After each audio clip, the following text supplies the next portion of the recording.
So today's speakers are TJ Godsey, who's OCLC's Vice President of Technology, and Axel Kaschte, our Executive Director for Product Strategy in EMEA and APAC here at OCLC. During this session, they will explore our practical applications of AI and give an update on the ongoing work that we're doing with linked data and connect the dots on how these technologies are working together to redefine how libraries can serve their communities. TJ, over to you. All right, good morning, afternoon, or evening, depending on where you're joining us from today. Axel and I today, we're going to talk a little bit about how OCLC is uniquely positioned to harness the power of both linked data and AI.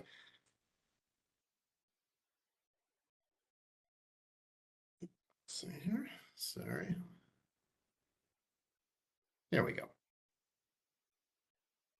So I'm going to kick things off by talking about artificial intelligence specifically, what it is to OCLC, how we approach it, deploy it, and safeguards that we put in place to manage it.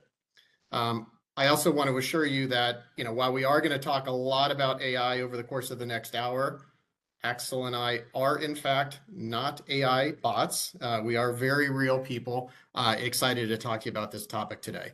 But for the sake of bandwidth, I'm going to go ahead and flip off my video to make sure everybody has a good listening and viewing experience. Okay. So it's been, just over 6 years that OCLC has been working with artificial intelligence. And, you might be counting back the years in your head and you're saying, wait a minute, that doesn't line up with ChatGPT's introduction a little over 3 years ago. And well, your math is spot on. And that's because AI, it really encompasses much more than just large language models. I like to say that AI is a toolbox, and there's a lot of different tools within that toolbox that developers get to choose from. And in a broader sense, software developers have always had toolboxes, and we have a lot of different tools that we can choose from besides just AI. And so I'm going to go into a little bit of detail about what does that selection and consideration process look like at OCLC to make sure that we're pulling the right tool out of the toolbox. And I say that not to downplay AI, because what we've seen when AI is applied effectively, the results really have been stunning. AI does have the power to transform how we work. It can unlock rich insights previously that might have been hidden in data and extend our capabilities as human, providing spaces for deep, impactful connections within our communities. I mean, AI's impact is equivalent, in my opinion, to that, with the arrival of the World Wide Web. It really is, starting to change everything.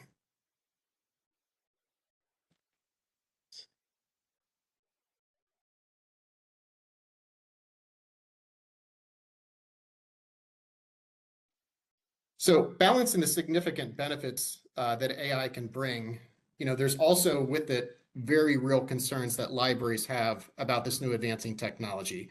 And so, of course, balancing that, it's not going to be easy. So at OCLC, before we deploy AI to solve any problem, we consider the risks and the benefits.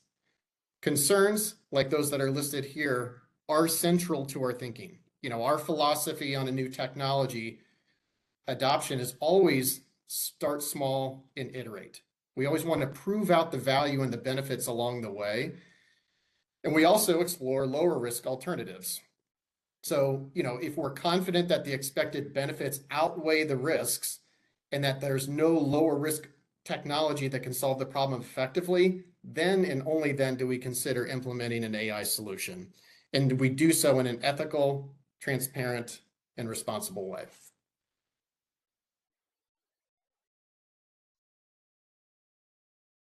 So how do you balance the amazing advances we can realize with the very real concerns surrounding unregulated use of the technology? At OCLC, we use a model we call responsible innovation. And in its simplest form, it just means that when we target the deployment of AI, understanding the environmental cost that it brings is of utmost concern. We develop checks and balances to mitigate the risks of hallucinations and focus squarely on privacy and security. And we share with the library community what we're learning. And, because after all, we are all on this journey together.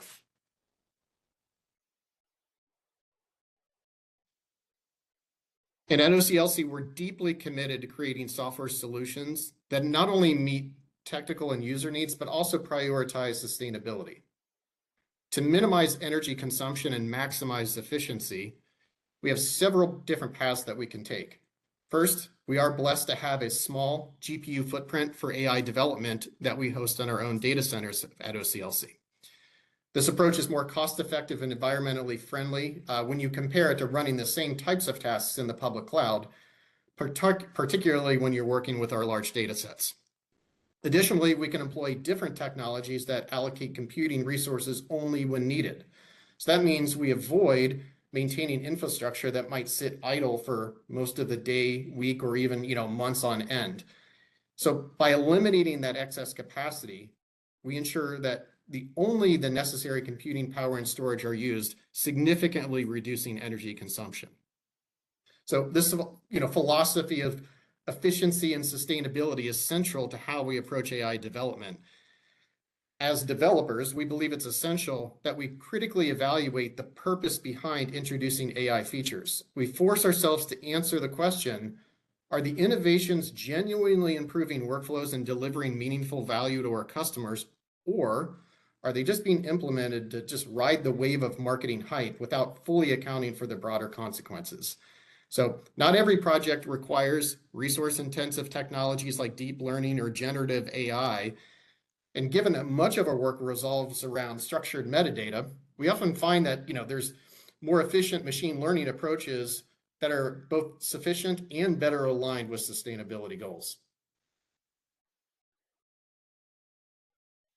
And in the spirit of transparency, we always like to preface this discussion about our approach and use of AI with also talking about what we're not doing with AI. So as a library services organization, we understand the importance of copyrighted material and the duty to ensure that proprietary content is only used within its agreed upon license terms.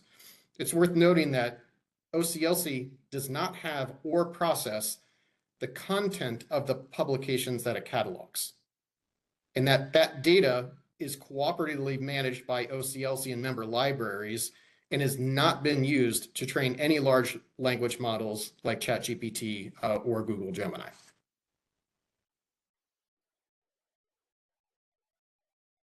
And OCLC's mission has always been to help libraries succeed. And we believe AI can be a powerful enabler to that success.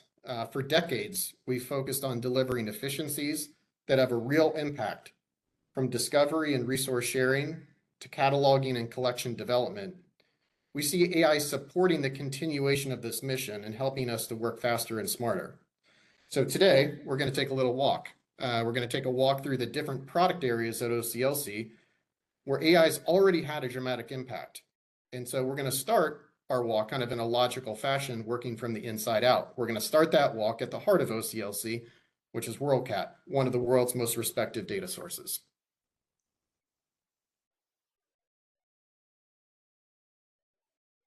So maybe, I'm sure a lot of you have seen this graphic before. Not everything that looks the same is the same. Is it a blueberry muffin or is it a chihuahua?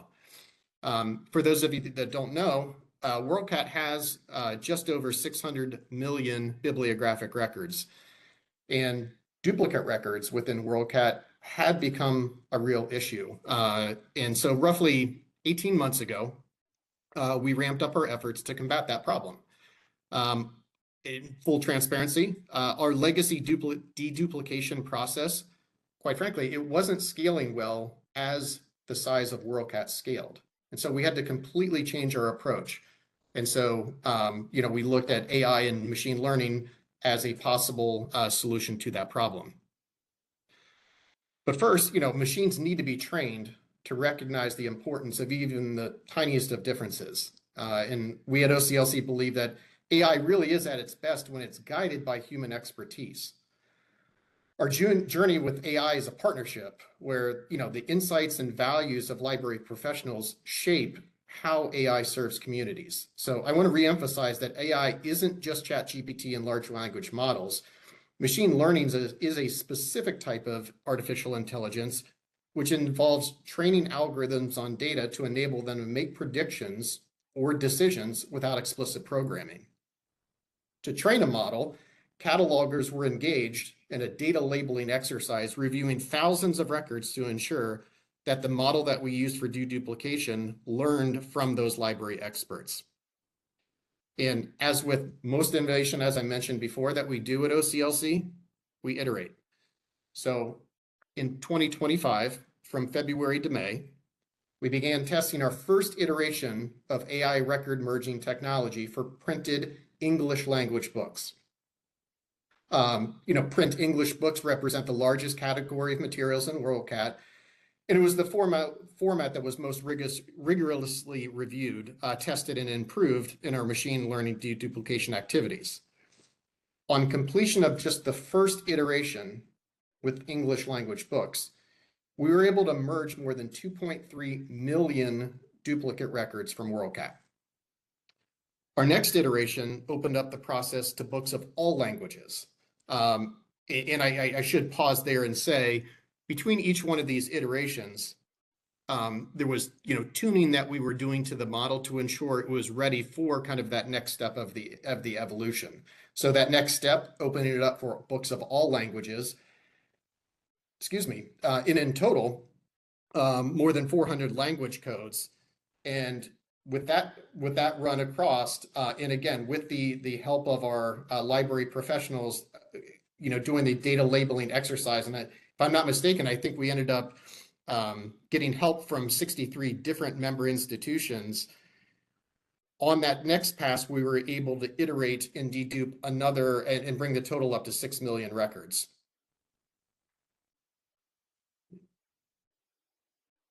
All right, and then for our final version, so on our last version, we were able to handle and evaluate all materials, all formats, in all languages, and running against that data set, bringing our grand total of records merged or duplicates removed from WorldCat up to over 15 million.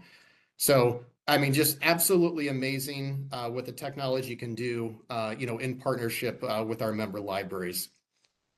And it's important to note as well, a process like this is never going to be perfect. Of course, you would certainly expect, well, did we merge together records that in error?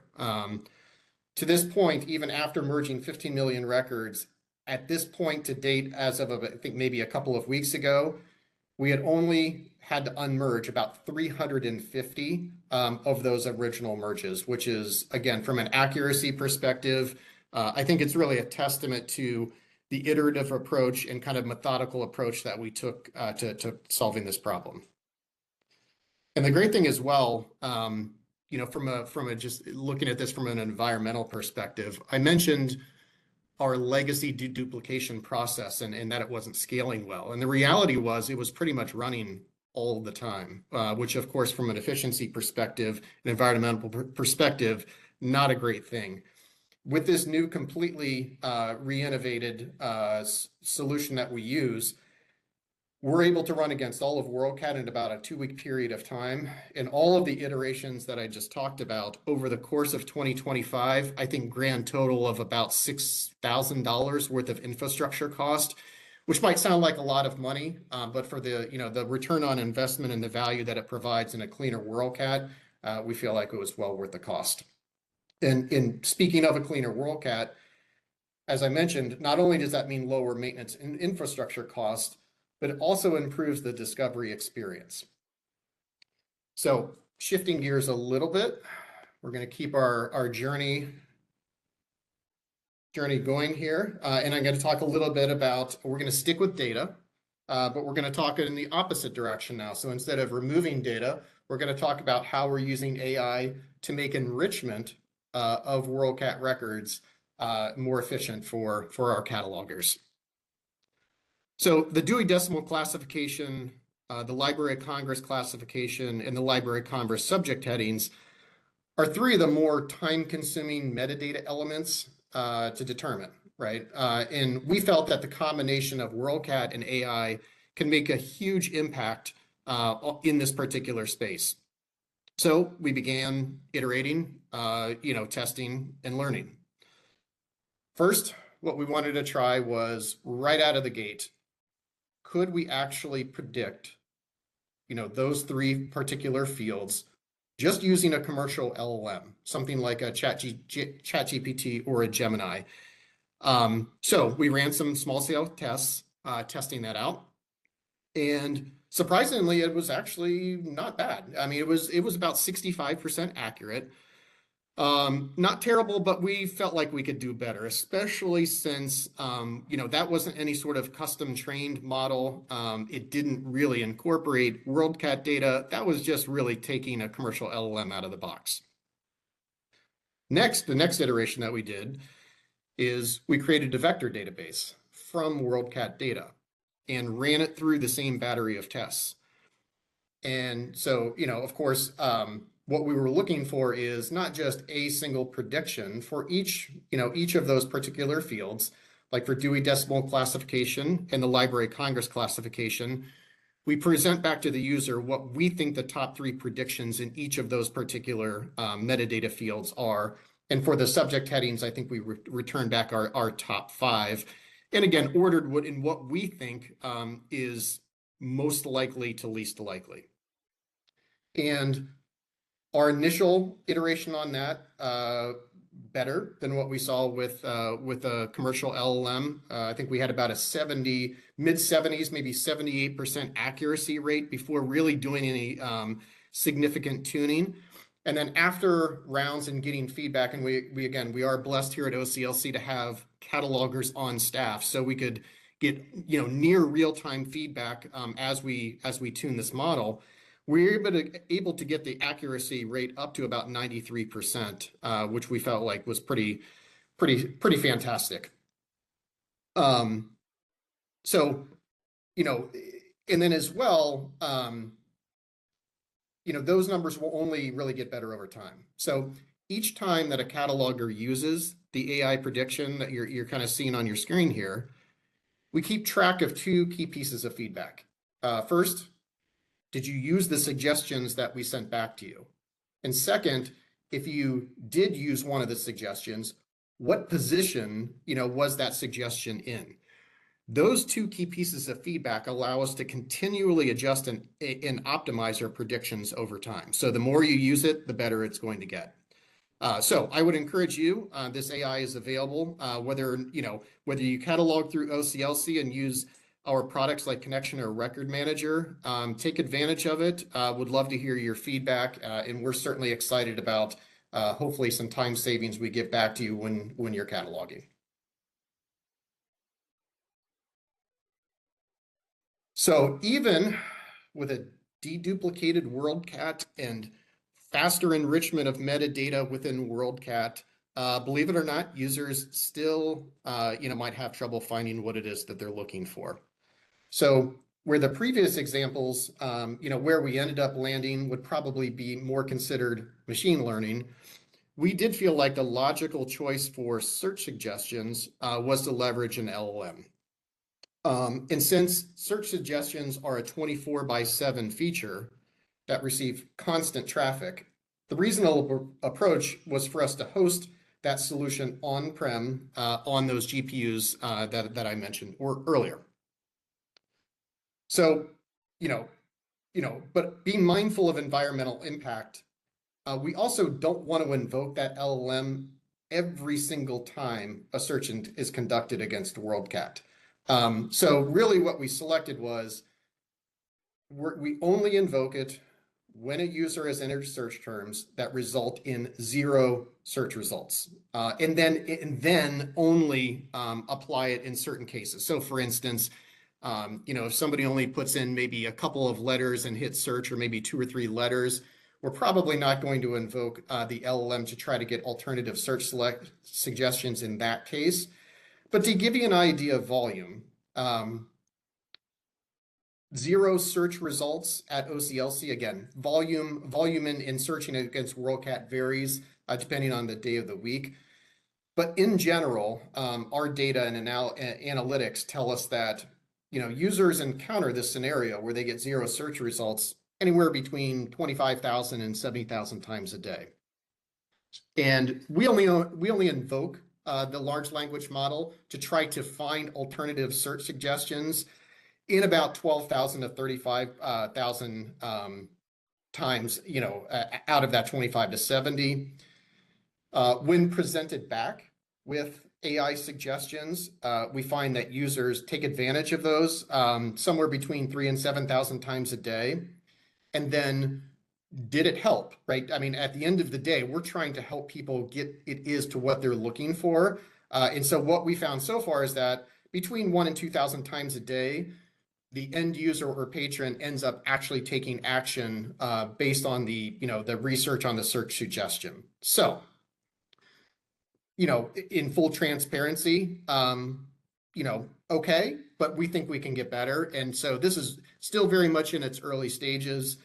We will continue to iterate on that, use the feedback that we get, continue to tune and optimize, because we certainly would like to see that number improve over time.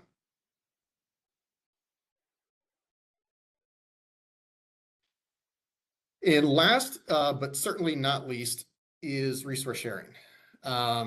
Simply put, this is the product area that's seen the most AI innovation at OCLC. When I mentioned earlier that we started our AI journey a little over 6 years ago, this is really where it started. So to tell the story the right way, I do need to make sure that everyone is at least semi-aware of resource sharing and ILL. So the way I always describe it is, if I walk into a library and I'm looking for something and that library doesn't have what I'm looking for, resource sharing allows the library to really search any library globally, find what it is that I'm looking for, and initiate a library-to-library lending of the material. So ultimately, at the end of the day, ultimately getting me, the patron, what it is that I'm looking for. So the way that workflow is initiated is by building a lender string, or a list of potential lenders that we kind of sequentially progress through until we find an institution that agrees to fulfill the request. 5 to 6 years ago, if you looked at resource sharing at OCLC, building that lender string was pretty much a manual exercise. We of course helped the borrowing library understand which institutions at least held the item, but not much other data was really provided to help you construct an optimal lender string. So, while the process worked, I mean, it was slow, quite frankly. As the request would kind of progress through the potential lending institutions, I mean, each of those lending institutions would have 2 to 3 days to decision, the request once it hit their queue. So you can imagine, wait a couple of days, decision at no, wait a couple of days, decision at no. You could easily be at a week before it finally lands in the queue of an institution, that was able to fulfill. So that was our starting point. Tons of opportunity to improve speed and efficiency.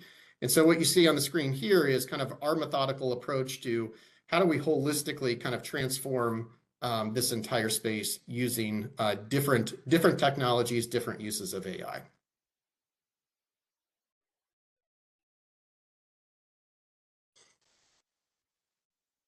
There we go. So first was, sorry, a second. Sorry, I'm getting a little bit of lag. There we go. Okay, so first, automated request manager. What that does is it enables libraries to really streamline both the borrowing and the lending process by setting up custom rules to manage various request types, and in a lot of cases, automate tasks while maintaining full control of where that automation is injected. So the request manager uses bibliographic matching. It can help prioritize lender selection, to really identify materials quickly. And that alone, we saw, in terms of wait times, a 50% reduction. The next thing that we tackled was real-time availability. So when that lender string is constructed, what we know at that time is that the library at least holds the item. Now, whether or not the item is available, that's a whole nother story. And so it would not be uncommon that you would build a lender string. By the time it's received at the library, maybe that item is no longer available. So what real-time availability does is, as soon as that request hits a potential lending library's queue, it's going to automatically check the ILS to see, is the item actually on the shelf and available for lending? And if it's not, then it's going to automatically deflect it and send it on, on to the next potential lender in the lender string. So, I mean, that alone, I think just in the last 2 to 3 years, we've seen over 1 million requests automatically deflected and moved along in the lender string just with this alone. So again, in terms of just speeding up the network, a huge benefit. And then this is where it really starts to get fun with smart lender strings. And this is really where we started to lean into machine learning. So what we set out to do was basically say, how do you absolutely minimize turnaround time to get the patron what it is that they need? And so one of the ways that you can do that is, if I construct my lender string in such a way that we're going to route it to libraries that, because of historical data, show that they are a quick decisioner, on ILL requests, we want to get it to them. We want to kind of prioritize them high up in that lender string. Now, that can have some negative consequences as well, right? So if I'm the fastest library, we also don't want to overwhelm that library by putting too many requests into their queue. So this is really kind of a nice balance between some kind of pre-calculation and machine learning that we do to kind of calculate at an institution level, what is your ILL kind of performance history, and kind of give that a proprietary ranking. And then as well, when it comes time to actually build the lender string and submit the request, we send it again through some calculations to determine, point in time, what does my request queue look like? Is it empty? And therefore, we don't want to penalize the institution at all. Or perhaps they have 20, 25 requests already in the queue. And so, we're going to essentially apply an algorithm to downgrade them. So while normally if they had an empty queue, they might sit at the very first position in the lender string, now they're kind of pushed down maybe to 4th or 5th in that particular lender string. So just the smart sequencing of that, we saw an additional 30% reduction in wait times. And then there's the Express program. So the Express program connects top performing libraries that are committed to delivering digital materials like articles within 18 hours on average. So by prioritizing, these lenders that have agreed to be fast lenders in the request paths, again, it ensures quicker access to digital content for users and significantly reduces turnaround times for digital resource requests.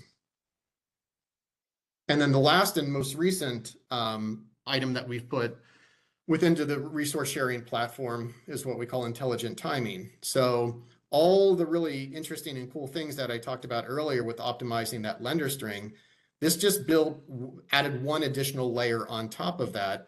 And that is, where is the potential lender? Where are they located? What's the time of the day that it is for them? We even took it a step further and said, for the institution, let's also calculate the typical window of time where ILL requests are fulfilled at the particular library. So you can think of this as kind of a chase the sun type of approach where, I could be perhaps, in the United States, I'm doing, a research project. It's getting late at night. It's 11 o'clock at night. I figure out I need a resource, maybe let's say a digital resource, we have the ability to then say, well, it might make sense, just depending on the time of day, to push that, all the way to, let's say, South Africa, because it's the morning, and this is typically the time that an institution there would be servicing such requests. So, again, another interesting capability that we've added on top, and just again, kind of illustrates how OCLC kind of takes a building block approach to all of the technology innovations that we employ. So, but we are of course not done there. Innovation is what we do at OCLC, and so I'm going to turn things over to Axel, and he's going to bridge, AI and where we're headed with linked data. Well, thank you, TJ, for this very in-depth view. And yes, AI and linked data. Why do the two things belong together? So I would like to introduce to you this concept of two converging technologies. So in recent conferences, we have seen a lot of topics about AI and not so much linked data anymore. Linked data, the BIP frame discussion is taken as this is a normal evolutionary step. It almost seems like AI has taken over in the hype cycle in any ways, but it seems like it replaces the need for linked data. And I would like to tell you that in our experience, this is not the case. These are two technologies who are just evolving next to each other and actually improving each other. And certainly the definition of what converging technologies mean. You need to have both to make progress. So yes, I'm just explaining a little bit more what I do mean by this. So how do they improve each other? Yes, so TJ has just explained quite a few examples on where we do machine learning, neural network learning. They usually go in two steps. First, the training. So you have some examples of how the system should behave. You train your model, then you take this model and you do the inference, so the application of the knowledge, and see some cases which have not been part of the training material, but then you do find out something new, inference. So these usually come with some problems. I mean, this is especially in the training. You have to have high data volume for the whole training to make sense, to recognize the patterns. Then the data quality of your training material is of essential importance. And then, of course, all the sources you merge together should just mean the same thing with the same thing. So the data consistency is very important. And not very often, this is not the case. So, and then it is, as we elaborated quite deeply, it's resource intensive, it's time consuming. So the AI data centers are amongst the biggest data centers you can imagine. So very similar on the training side, on the lower part. They are also resource intensive. Of course, the smaller models can now run on a PC or even on a phone. But if you do some serious work, then you still need some high power data centers. The reasoning sometimes is difficult, and most of all, we have to live with hallucinations, with inference results which may not be accurate. So yes, how can linked data help here? So our own experience by using metadata as training material in the training phase, we've found that using, for example, MARC formats is the natural way. This is what's stored in WorldCat. But with WorldCat entities, we already have a vast amount of metadata represented as linked data. And if you give this linked data in this new architecture, this new structure of the data as an input to the training, then it's much easier for the training process to run. So we found shorter training times. We found that there will be smaller model sizes, and it takes much less resources to actually get through the training. So the more knowledge is in your training data, the better the training can be. And then on the inference side, something which is also known not only to OCLC, of course, but the graph rec processes, graph retrieval augmented generation. So you take the result of your inference, and cross-check it with a knowledge graph you also have and say, does this inference result make sense? So in the case of our recommender service in WorldCat.org, we will ask the large language model, are there any titles similar to the one I'm just displaying? And we run the results of titles mentioned through WorldCat and make sure it's an existing title. And only if this is the case, we present it as a result. So that's the graph retrieval augmented generation. So traceable reasoning paths are possible, and it enables also, if you combine those things, complex queries beyond pattern recognition. Yes, so and then the beauty of it starts when you put this into a cycle, so into iteration. And then TJ has mentioned it several times today that we go in our evolution of these methods in iteration steps, and we found the same thing here. So if we use the RAG process for checking the quality of inferences and feed this back into our own WorldCat data, we do improve the WorldCat data, which then is based as a training material in the next training phase. So that update of knowledge graphs is based on new information. We can predict missing links in the knowledge graph. We extract entities from the WorldCat metadata from MARC into linked data. And yes, it's much easier to recognize conceptual similarities. So yeah, so that I think it's an important statement right now that OCLC continues to invest into linked data in parallel to AI to just improve both together. Yeah, so and if you want to learn now more about our linked data approaches, connect library knowledge at scale. This is the link here on the slide, oc.lc linked data. There is all the things. And let me just explain a few things you will find there. WorldCat entities. This is introduced, I think, some 18 months ago now. And this is our service, which runs in parallel to WorldCat, and where we have the things instead of strings. So entities, it's not so much anymore the authority control by comparing a string of a subject heading, how it's spelled.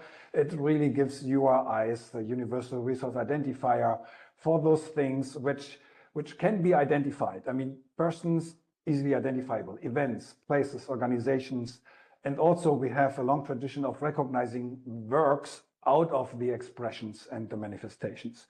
So this is WorldCat entities, an existing service on the entities.oclc.org, which is also the foundation of some of the projects which TJ has presented.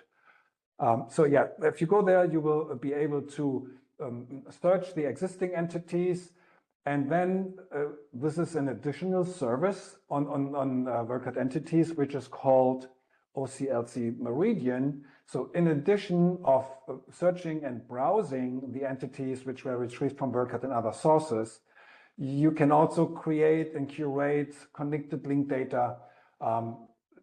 It's no longer the real cataloging, it's something in the new event now, a new version of it. The WorldCat entities contain elements from VIAF. It has all the multi-language names with it. So, which means if you are now able to curate entities in WorldCat entities, you are no longer constrained by a National Authority 5 from Library of Congress, for example, or by the GND of the German National Library. You can actually go beyond that. So this is a presentation of a global knowledge graph and the capabilities of editing. There might be many more details. What you could have recognized potentially is that the list of the entities which we are currently offering in WorldCat entities did not include any concepts or subject headings alike, or for example, Dewey Decimal Classification. This is because that it's not as easy to do a multi-language, multicultural view of subject headings. So it's not just a translation in a way. So if you would just translation, that would not be helpful to making a same as relationship from a German subject heading to an American subject heading or a French one for the Canadian. So this is much more human interaction necessary to build up these. With the one which is quite easy and it lends itself very much to linked open data is Dewey Decimal Classification. So because they have a structure already, and now they are presented as Dewey linked data on this link here. It's also an existing service from OCLC, which is also part of the service where we say cataloging suggestions. This Dewey Decimal Classification as linked data is the foundation for that. And now in return, as I said, WorldCat entities is in parallel to WorldCat, but those two sources need to be connected somehow. And the way we do this on the WorldCat side, where everything is in MARC records, we put in the URIs of the WorldCat entity into the bib record in the right field.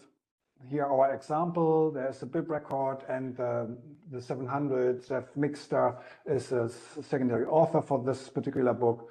And Jeff Mixter happened to be our product director for linked data, so that's where he chooses that example. And if you click on $1, you will go directly to the WorldCat entity entry there and can see the same as relationships and things like this, birth date and other works and so on. Yes. That was a global view of what the entities can do right now with OCLC.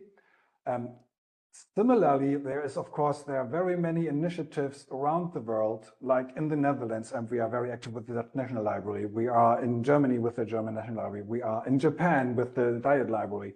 And that all means that they would like to be part of that linked data environment. And the point is now that we would like to just, in every cultural environment, we would like to strengthen and evolve the national communities and then make them participate in the global exchange, open this door to communicate with each other.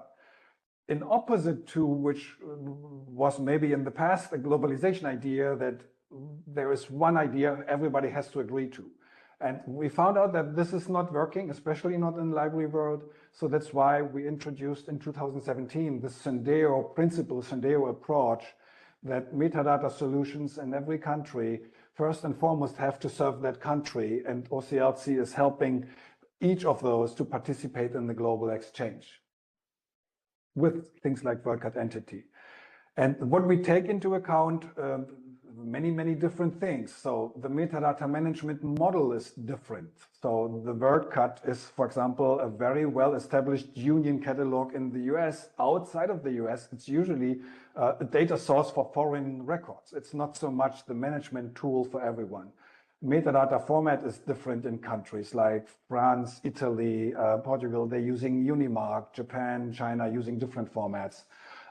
Special collections and sources. So all this is difficult to put in one place. And in the linked data world, that tends to continue. So, and that's why we are learning from our MARC world experiences over the decades and feel that language-specific authority files will translate into language-specific entities.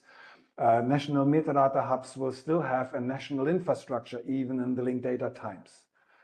So, which means even in the linked data time, and it will continue, OCLC will continue with the Syndeo approach to offer tailor-made solutions for every region. And then there will soon be something what we call Syndeo entities, in addition to WorldCat entities.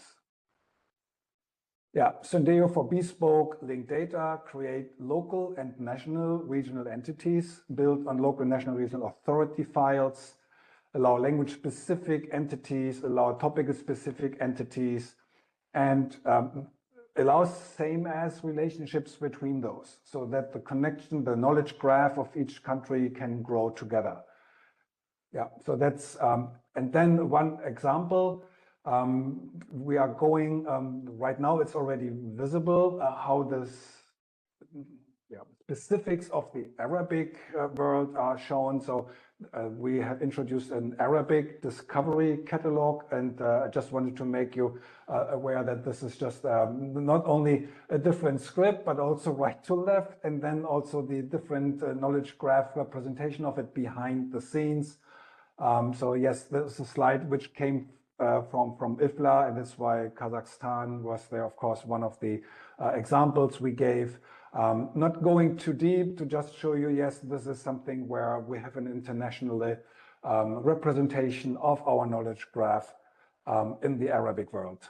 So as a summary, yes, so WorldCat entities is it's a new infrastructure allowing for entity storage, entity maintenance of metadata, working in parallel to WorldCat, on the top left. Meridian being the cataloging tool, the read-write tool for that. Syndeo allowing for local enhancements to this.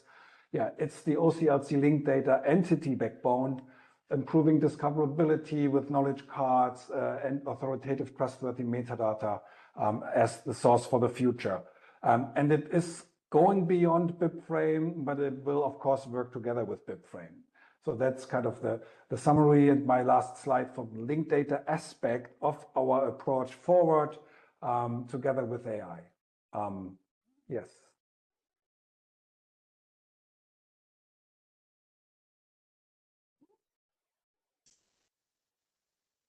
Okay, so there has been quite some questions come through for both Axel and TJ.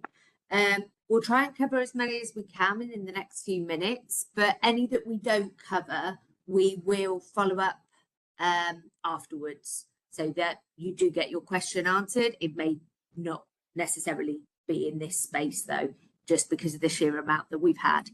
What I'll do is I'll start with a linked data question and then I'll go to an AI question, just so that at least we get one of each covered. One question that we've had, if a library was using a modified version of Dewey, such as the 200s that give more even treatment to world religions rather than Christianity, would the Dewey linked data model recognize and offer suggestions based on that model? Very specific question. So I gave the Dewey example. Okay, now I'm having an echo. I cannot answer this question immediately. I know that, I mean, this, as TJ said, also our working model, working on values. I know there is a project at the moment already running for more than 1 year where OCLC is participating in curating the subject headings of WorldCat. Although it is something where, of course, Library of Congress is connected and to find out alternatives to certain specific terms.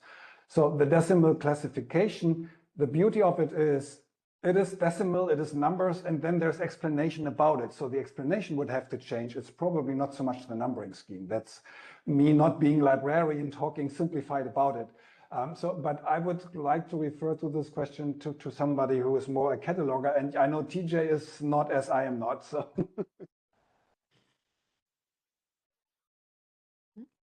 That's fine. I can take that away and we will come back to you with an answer when we share the recording. Okay, so then going back to AI, one of the questions we've had, how did you identify the records that were merged incorrectly? Yeah, I think I mentioned, I think it was a little over 300, that were definitely found to be merged in error. I think the overwhelming majority of those are, member feedback, library institution feedback to us that, that records did get merged together that potentially shouldn't. So there's a process that we have in place to kind of field all of that feedback, send it through the appropriate teams to evaluate, make sure that we, agree with that opinion. And then the great thing is, it's not a whole lot of manual work to undo that process. We can kind of send it on its way through an existing workflow at OCLC that's automated that will go ahead and tear those records back apart and maintain their integrity as separate records.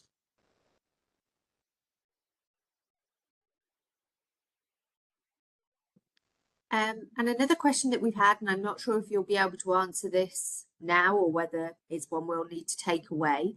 Can I ask why you chose Library of Congress headings instead of FAST? Well, I can start out. Oh, sorry, go ahead, Axel. TJ, go ahead, please. Take the start. No, And I think it was a little bit of historic reasons. Library of Congress subject headings were the first we introduced, and there is a process in WorldCat who will take Library of Congress subject headings and create fast headings out of this and adds to the WorldCat record. And out of this reason, we thought this is the primary thing we do, and then the other process falls in place. But we do know that the fast headings there are many, many more, and that there are more suitable in modern world. I don't know, maybe we can extend this even in the future. Yeah, that's exactly what I was going to say. I mean, like I mentioned earlier, everything we do is kind of start small, iterate, and kind of build on it. So that's the kind of feedback that, is invaluable to us of what is perhaps the next most logical, AI prediction field using fast headings instead of Library of Congress. Certainly something that we can take back to our product team and take a look at. But Gemma, I do see a VIAF question, which has already 5 likes. Go for it. Okay, let me just find it 1 second, and then I can. How does VIAF fit into these coordination models?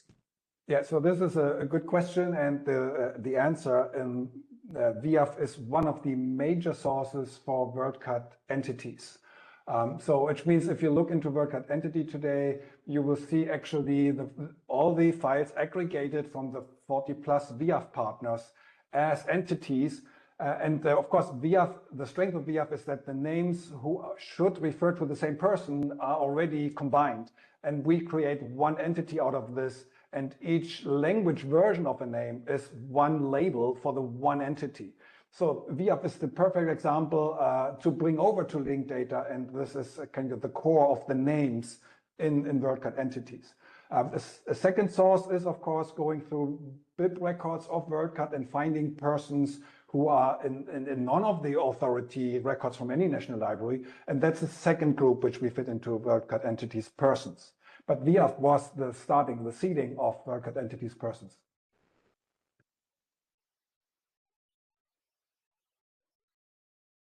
Great. And then just going back to the merging records that we were just talking about, because we've had a follow-up question. Is there a time of merge deadline for reversal? So is it a year or something like that?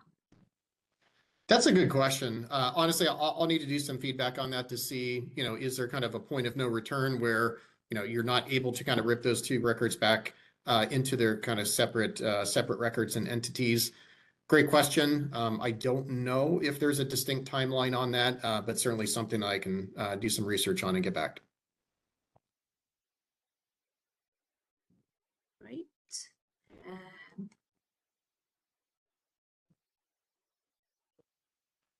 So I'm just checking what other questions we've had, because obviously, as I say, we've had a lot and we will follow up on them.